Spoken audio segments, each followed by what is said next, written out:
Okay guys, we will start. First of all, I'm Alan Regan, I'm your Membership Secretary and your Chairman. I'd like to start by pointing out that this is a members-only meeting. Only those who are current paid-up members of the Association of 16mm narrow gauge bottlers are entitled to vote in the meeting. If you're not a current member, please would you be so kind as to leave now. Thank you. I'd also like to introduce the team. So I've introduced myself. I'll start with Brian and then go down the team and ask you all please to tell the membership present who you are and what you do. I'm Brian Dominic, I'm the Vice Chairman. As you will have read in Bulletin, I'm a bit of a spare person because I don't have a fixed role, but I have been doing some work for the Association and I'll tell you all about it at the end of the AGM. Hi, my name's Carol Regan. I'm Alan's wife. I'm the treasurer currently, but I will be handing over the treasurership to Colin at the end of the table here, at the end of this meeting. And I've also been the trader coordinator for the show this year. Good afternoon, Mike Riley, Company Secretary. New to the office, please direct the shots either directly at the heart or miss. Hi, Sue Bradley, Bulletin Editor and National Events Coordinator as well, and some other things as well which I can't remember at the moment. Lawrence Smith, Show Director. Basically, you're all here for this. Okay, Gareth Jones, SMT Editor and Webmaster. So I was co-opted onto the board May last year.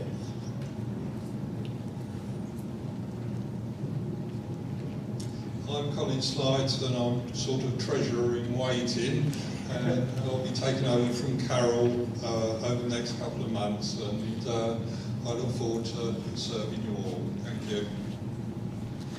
All right, thanks very much indeed. Absent at the moment is Derek Wiggins. He's the outgoing Heritage Director. I'm hoping he's going to come and join us by the end of the meeting. The reason for that will become clear later on. I'm Richard Huss. And Richard Huss is a member of the team as well. There he is at the back. Richard is an officer of the association but takes an active role in the management of the association, and he is our IT master. Meister, I feel like saying. Richard is the person who developed the capability for us to be able to sell entrance tickets online this year, which was fantastically successful. And with his work and Jeff Lumsden's work, I think we sold something like 1,100 tickets in advance of the show.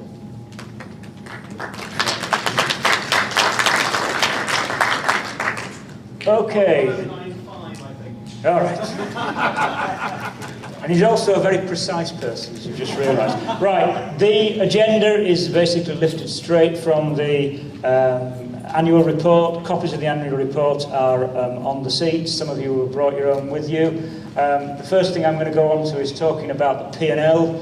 And if there are any detailed questions, we'll try our best to answer them here. I'm hoping, however, that the comments that I've prepared in anticipation of some of your questions will be sufficient. So, to remind you of what the association has achieved in 2014. Membership up again. I think it's been up every year that either Nigel or I have been reporting it, and it exceeded growth in 2013. So 2014 a better year than 2013. We finished with 4,425 members. We actually breached 4,500 for a period, but we can expect it to fall back again once people fail to renew at the end of the renewal period this year. The National Guard and Railway Show was again successful. We had a slight increase in footfall. The feeling we have at the moment is we're going to see an increase in footfall again for this year. And the fact that we've had a bigger show than ever before is probably a contributory factor. Web traffic up by 12%. We celebrated the 150th issue of SMT last year. You'll recall receiving that 100-page edition, which was case-bound instead of having the normal staples through it.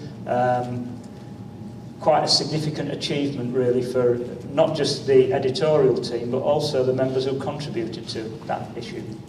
So that means we've printed more pages, we've mailed more publications, we've done more than ever before as an association.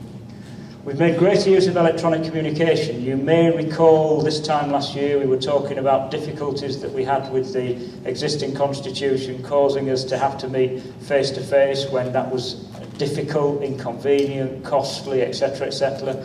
After advice, we recognised that the current constitution didn't prevent us using electronic communication, and that's meant that in the course of the back end of last year we were able to have, I think, 3 board meetings by phone, which expedited decision making and obviously saved us money. We have refreshed our marketing collateral this year. The first time we took it out was to the Worley show. Rod and I were at the show representing the association. We joined, I think we joined about 10 or 12 members on the day and a number of members afterwards. You'll have seen some of that collateral in the atrium and in the main hall. And one of the reasons we did that was to make sure that we compared favourably with some of the associations who compete for your interest in our space. And finally, we've recruited new personnel to the board. So Gareth referred to him having been co-opted at the end of the meeting last year. The same applies to Richard. Colin has obviously joined us. His first meeting was in January this year, and Mike joined us. I think his first meeting was in September last year. It's great that we've got some new talent on the board. It's disappointing that Mike tells me that there have been no nominations for directors received in writing as a result of the appeal in the annual report. And as Derek steps down, we will have a depleted board and no prospect of that board increasing in size. So we have a problem. I'm not necessarily expecting people in this room to step up to that problem, but I would like you to put the word out, particularly those who are members of local groups. We need people to join and manage the association's business. I'll just make one other point. I failed to introduce Rod, partly because he's sat there behind the camera. I think you all know Rod Nipper, Publicity, and I'd also like to remind you that these proceedings are being videoed. We do intend to make that available to the wider membership. Again, if anybody's uncomfortable with that, we would invite you to leave, because we do think that it's in the wider membership's interest that we give transparency as far as we can to our proceedings. Okay, that's the P&L. That's the first page of it. That's in the annual report. That's the second page of it. That's in the annual report. I can't remember which pages. I think they're pages 8 and 9. I'm not absolutely certain. They're towards the back end of the report. But here's the bit that I want to focus on. I've captured a few notes because the critical thing is, and remember, we sit with a significant surplus in cash in the bank. That again is detailed in the report. We are trying to feed back some of that surplus to members, and we had expected in 2014 to report a loss at this meeting. Unfortunately, we're reporting a profit. And one of the reasons, well, there are a number of reasons we're reporting a profit, so I want to just focus on those. First of all, subscriptions were up. I said that we grew. You may remember as membership secretary that I said I could see that membership might be flat for the year, might fall. People keep coming to join us. We keep doing the same things as we've done in previous years, but people keep coming to join us. A large number of people have joined today, certainly double digits in terms of people joining us today at the show. And so that meant that revenue went up. In addition to that, the previous treasurer, i.e. before Carol, had set £2,000 aside, anticipating that we would have to pay, make a VAT payment in excess of the prearranged or the predetermined or estimate that had been made. In the event that was not needed, so that was £2,000 set on one side that we had to put into the revenue for 2014. Publication cost was lower. The principal reason was November SMT was delayed. That meant that we didn't get the bill for printing November SMT until January. Neither did we get the bill from Royal Mail for posting it. Even though it went out in 2014, we didn't get the bill until 2015, so that cost has got to go into the 2015 P&L. The Victory Project. One of the principal objectives of the project was that anybody who didn't participate didn't contribute a bean to the project. In other words, only those who participated would carry the cost of that project. I, therefore, as project manager, included a small contingency. Some of the things I thought that might go wrong didn't. Also, some of our providers undercharged us, and that was something that we talked to them about, and they said that that was their decision. Fred Pope at the back may think, why on earth did anybody do that? But it did happen, Fred. That meant that we'd got £3,400 surplus from the Victory Project. That's also a benefit to the 2014 P&L. It's money that we're feeding back to Victory participants in 2015, so it will be a loss to the 2015 P&L.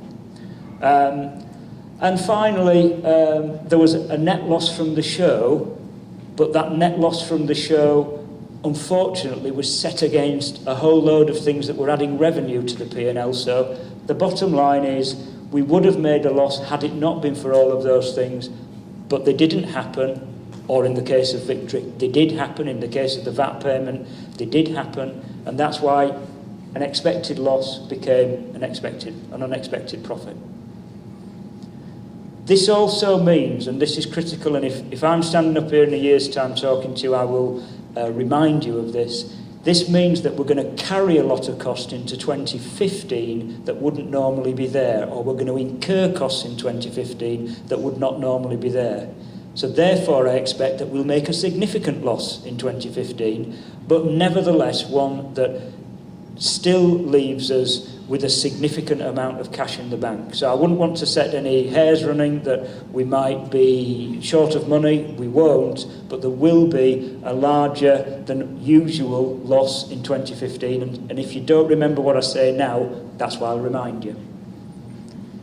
However, I think we remain in rude health, and I think that because we understand why things happened, I think that I'll recommend to you that you accept the P&L and you accept the accounts as presented, and that you feel confident that the association is being managed in a financially prudent manner. Any questions about this bit before I move on? Then I will move on to the resolutions. So remember, for each of these resolutions I'm going to need a proposer and a seconder, and I will also need your membership numbers, please. And please take your time to do this, because Mike needs to record this, because it's important that we capture this in the summary of the AGM, which will be published to us all in the near future as quickly as possible. So the first resolution is the profit and loss account for the year ending 31st December 2014, and the balance sheet as of that date is, the resolution is that the report and the annual accounts for the year with the balance sheet be accepted. So, proposer, please. I can see Ian Shields at the back there. Just a moment. And just a minute. Ian, your membership number? 4997. 4997. And that was Jeff, I think? Yes, it was. Jeff Lumsden is the seconder. And Jeff? 2810. 2810. So, could I have a show of hands for, please? A show of hands against. Are there any abstentions? Carried, I think, unanimously. Okay, now we move to the election of directors. So the first is that Suzanne Bradley, having retired by rotation, you know that our articles require that of 3 directors each year, unless we're in the situation we're in where we've got an incomplete board and we've got people who have recently been co-opted, etc., etc. So Suzanne is the only person retiring by rotation, and the resolution is that she be re-elected as director. So again, I need a proposer. The proposer is, I think, Patricia Dyer. 7429. Actually, I need to correct you, Patricia. I think you're an affiliate Keith, aren't you? Or are you? You got 7. Yeah, but I think you're an affiliate. I think it needs to be Keith's number actually. 7457, and that needs to be Keith Dyer. And the seconder, please. Tony Richardson. Winterson, sorry. 4776. 4776. Okay, show of hands 4, please. Okay, any against? Any abstentions? Thank you very much. I think that's carried unanimously as well. You're in. Great.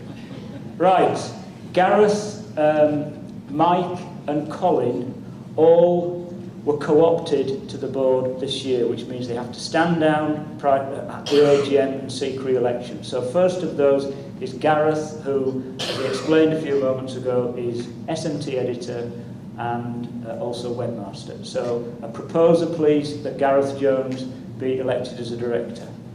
So Stephen Evans, 626. Mike Docker, 3552. thank you. We have a show of hands 4, please. Against? Abstentions? Unanimous, Mark. Not quite, Chairman. I had one postal vote that was against. One postal vote against. Right. Obviously a putative SMT editor, whoever they are.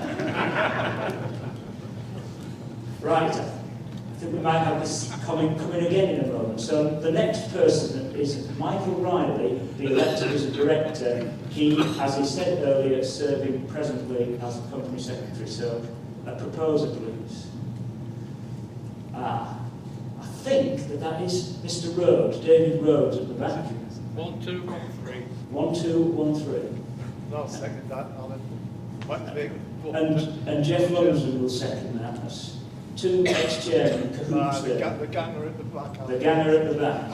So, Mr. Riley, were there any people who voted against this? There was, the same one. Okay, I still need to see a show of hands 4, please. Show of hands against. Any abstentions? And finally, that Colin Slight be elected as a director. As Carol and he explained, Carol will transition to treasurer activity to him very shortly, once I think all of the financials associated with the show are wrapped up. So, a proposer, please. That's Edward Hodgson over there. 748. 748. A seconder, please. Richard Huss. Richard Huss, 7258. 7258. A show of hands 4, please. Against? Abstentions? Mike, was anybody? Still the one against. Okay. Those persons have therefore been elected as directors. Thank you very much for that. The next, second to last AGM activity is the election of a company secretary. The resolution is that Mike Riley be appointed as company secretary. I need a proposer for that as well, please. Sir. Peter Adams. Peter Adams.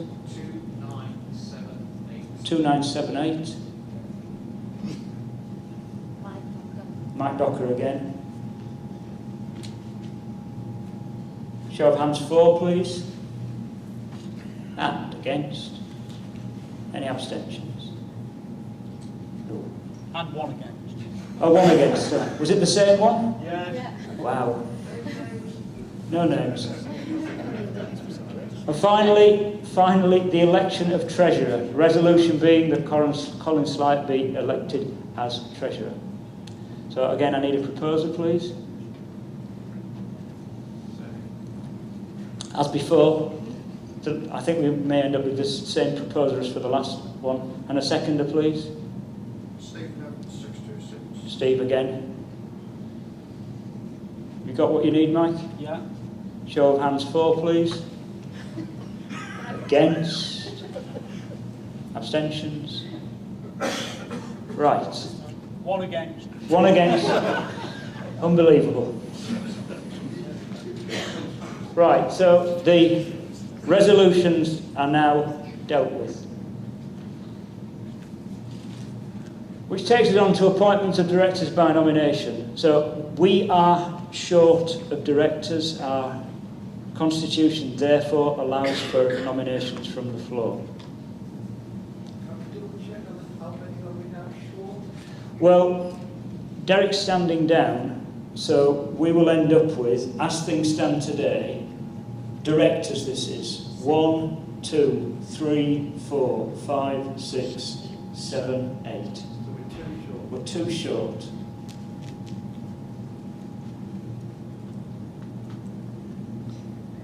As I said at the outset, I'm not necessarily expecting the people in this room are the ones who are going to step forward, because I also know that some of you have done your time, particularly some of the learned gentlemen at the back there. But please put the word out. This association will ultimately die if... Can you say something? Can we say something? You can say something, David. Right. Oh, I think we need to give David a microphone. Can we? We've only got one. Simon's behind you.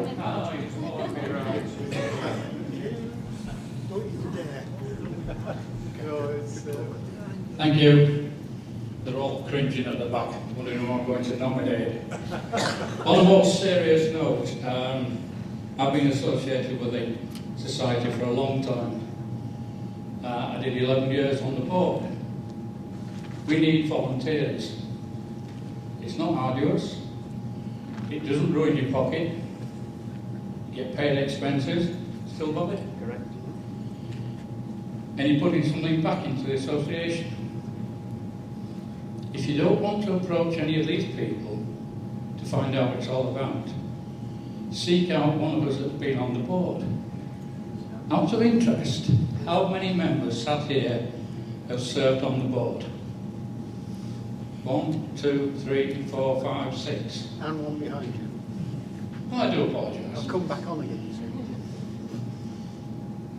Please think about it. Without help, the workload gets worse and worse. These members get less time to play trains, and they get more hassle when things go wrong because of excessive workload. So I'll shut up, leave you to it, and say, please think about it, talk to your friends, get them to think about it. If you want to contact me, I'm on the disc. 1213 is the number. Thank you. Thank you. Well done.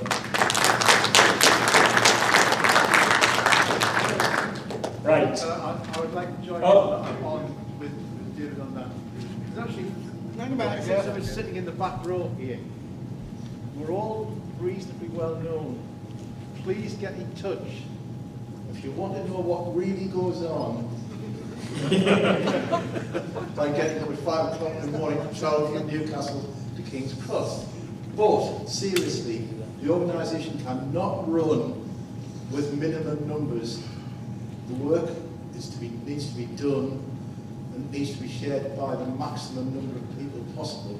And that doesn't mean just having 10 directors. It actually means that we, if we're not a director, actually helping with jobs that need to be done as well. As you did this year. As we did. My wife and I, for our sins, actually volunteered to do the advance tickets. And I think you and Christina is responsible for about a third of them. Yes, exactly. Some of the jobs, as David said, are not arduous, but if we want the organisation to continue in its present form, we need some help to the board, and quickly. Thank you. Thank you.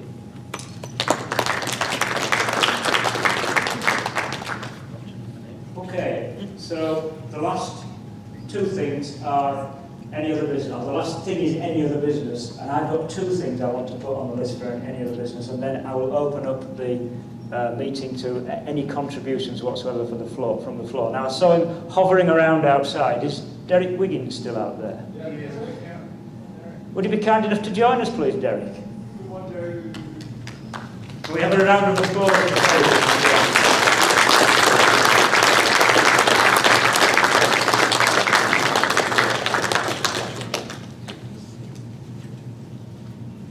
Right, Derek, as I think everybody in the room must know, has represented the interests of heritage for 6 or 7 years, over 7 years, over 2 stints on the board.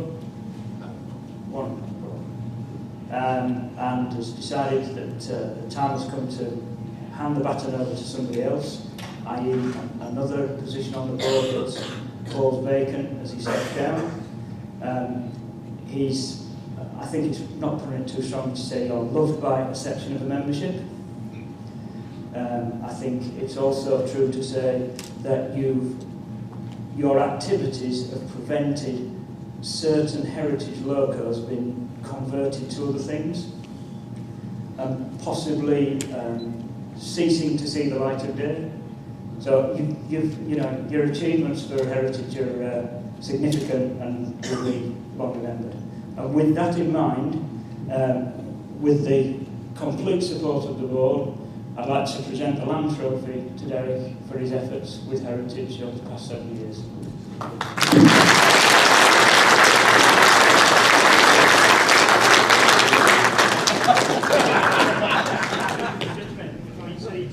Get the trolley. That's why he's got his 44-ton truck. I will hold it. Come here, right? Take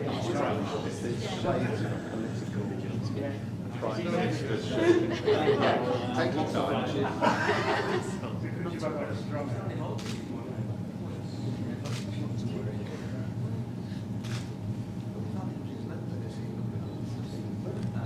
All right, thank you.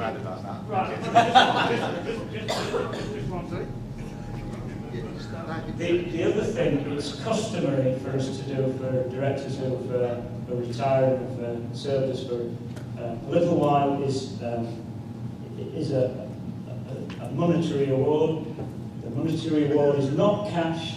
It is a voucher for you to spend with one of our suppliers. I hope it enables you to buy a book or books of your choice. Or a heritage logo. Or a heritage logo if Andrew Neil sells them.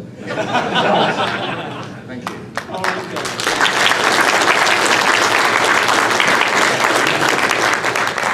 I will be brief. If he sits down, don't believe it. I asked to say something. I mean, first of all, I was hit with the award out there this morning when I was doing the auction. I'm accepting this on behalf of virtually all of you. Heritage is the largest club in 16 mil. No matter how it started, it struck a chord with so many people, your area groups, whatever. Heritage, virtually everybody has a love of heritage in one way or another. To all the people who've got me here, who've shared things with me, who've enjoyed my articles, who've come and looked at what we've done, that's for you. And having shared it with you, I now would very much like to dedicate it. And I'm going to dedicate it to 2 people. The people that started the association, the people that were there in the early days, are an inspiration. And I particularly want to remember David Hick, who last year I gave an award to, and Peter Jones.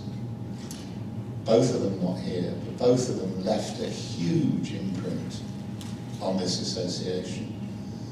They're as diametrically at other end of the spectrum as you're going to find, but they're wonderful fodder for people like me who want to write about them. From Peter the eccentric, Peter the man who would walk along the beach, pick something up, come home and stick 2 wheels on it, to David Hick, the man who just wouldn't compromise, the total English gentleman. They were lovely people, and if it wasn't for them being there, people like me wouldn't have the means of providing the heritage, the articles, the humour. So, in taking that, it's on behalf of all of you who've had anything to do with heritage, and it's in memory of 2 people that I'm very sad to see have gone. But for me, it's been a privilege that I've known both of them and known them well enough to dedicate that to them. And thank you. It is appreciated.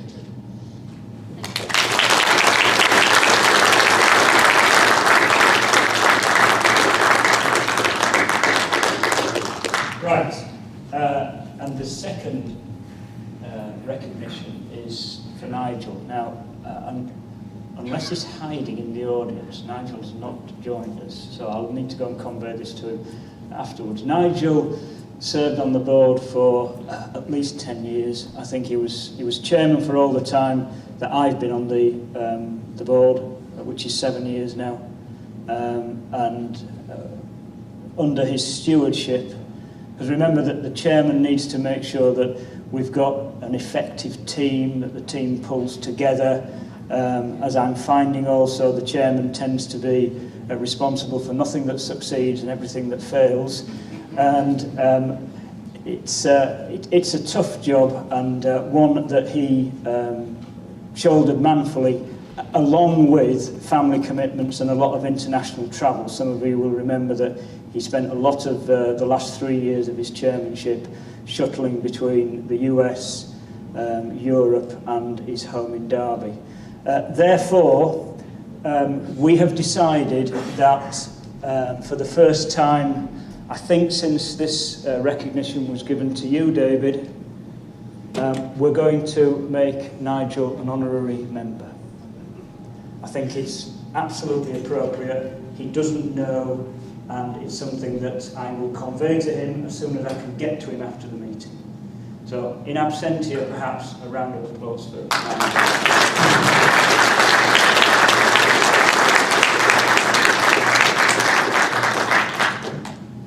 Right, items from the floor, if there are any. Please. Bob Kirchner. Bob? Kirchner. Bob Kirchner. 5397. Yes. In the last SMT you wrote about... We have a microphone, please. Tell you what, have mine. Shall I have this one, Simon? Okay. Carry on, Bob. Yeah, in the last SMT, in your chairman's item, you mentioned about that you were going to attend the Southern Federation meeting and possibly joining the Model Engineers Liaison Group. Yep. And the whole question on boiler testing in the 16 mil society. Have you got anything to report on that? I will be talking about that. I've prepared some slides on it, so if you'd like to ask any questions, any further questions you've got after that, can you do so? Okay, thank you. Please. I'll pass it over there. There you go. Cheers.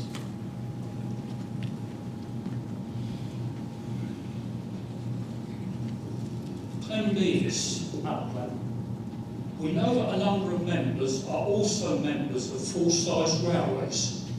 I wondered if it would be of interest to members if there was a box on next year's renewal form to indicate if you're a member of another railway, what railway, and possibly what capacity you're a member of that railway in.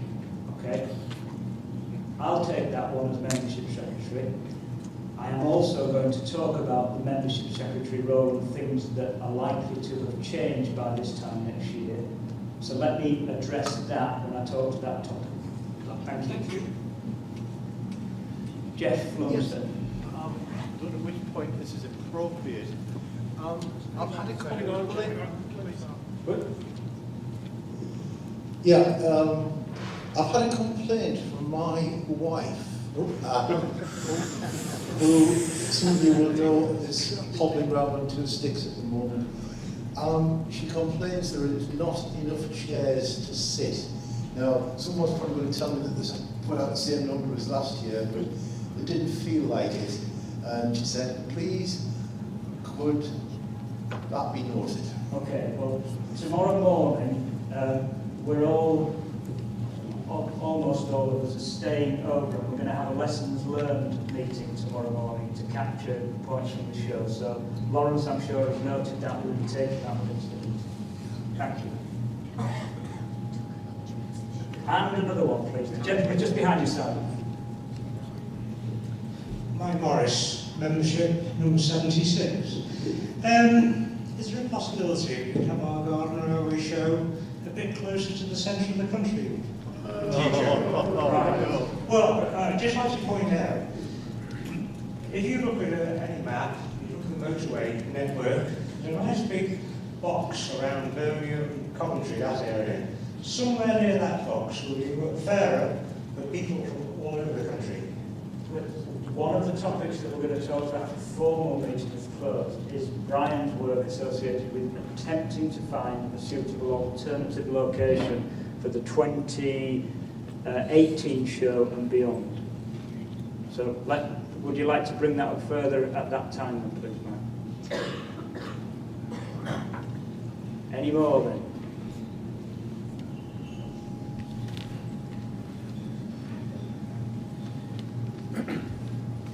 Right, yeah. Steve Beath, membership 9282. I'd like to propose a vote of thanks to Keith Dyer and yourself, Alan, and all those involved in the Victory Project. I've taken on making two, and I've thoroughly enjoyed it and really appreciate the work people have done. Thank you. Thank you.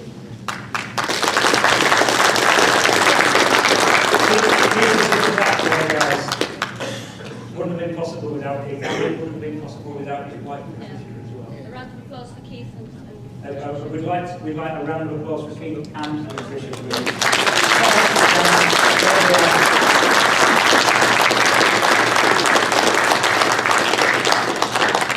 Thank you. Any other items from the floor? Then I declare the formal AGM to be closed.